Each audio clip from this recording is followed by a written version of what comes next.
It's ClayTrader, and this will be a video chart on ticker symbol GNMX. We will take a look at the 30-minute time frame.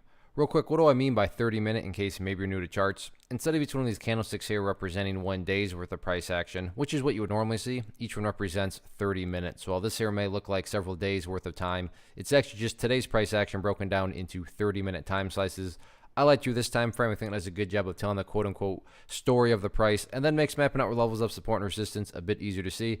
Don't mean to state the obvious or rub salt in one's wounds or anything, but pretty brutal day, big gap down. Although after the gap down, the bulls did show some signs of strength, which is what makes this an interesting setup. And this will mean a little bit more to those of you that have traded for a while. But those of you that have traded for a while, I'm sure you've seen one where it gaps down, but then after the gap down, it just does something like this, where it continues to bleed and bleed and bleed the remainder of the day. However, in this example, or in this setup, it didn't. It just went sideways. Now, don't get me wrong. I wish the market was this easy. Just because after a big gap down it went sideways, am I sitting here and saying that it's guaranteed to bounce up to $4 tomorrow? I'm not saying that. Now, would I be shocked to see a bounce? Would not be shocked, but don't go grab your kid's college tuition money and, hey, some guy on the internet said this is for sure going to bounce because it went sideways. I'm not saying that. I'm just saying it does it represents bulls showing signs of strength, because after the gap down, they were able to continue to absorb, the selling pressure to the point of at least having it go sideways. The price really didn't, make any sort of big moves to the upside,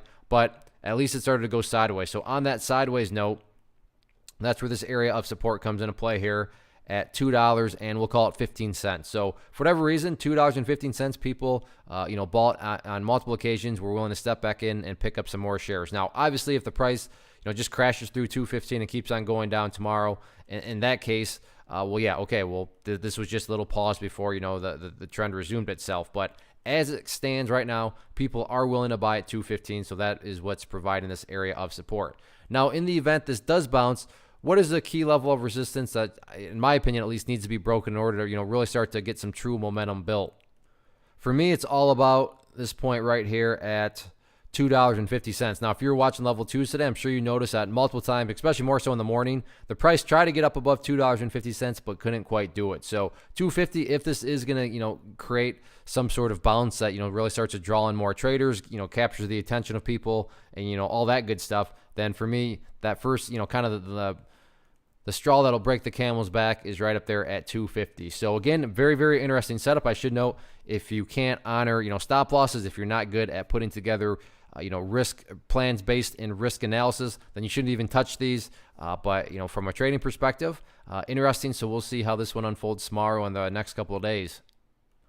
One of the most popular questions I get is, hey, Clay, how do you find the stocks that you trade? So what I've done is put together this free resource guide where I talk about the tools that I use to locate stocks that I find interested in and think may have potential.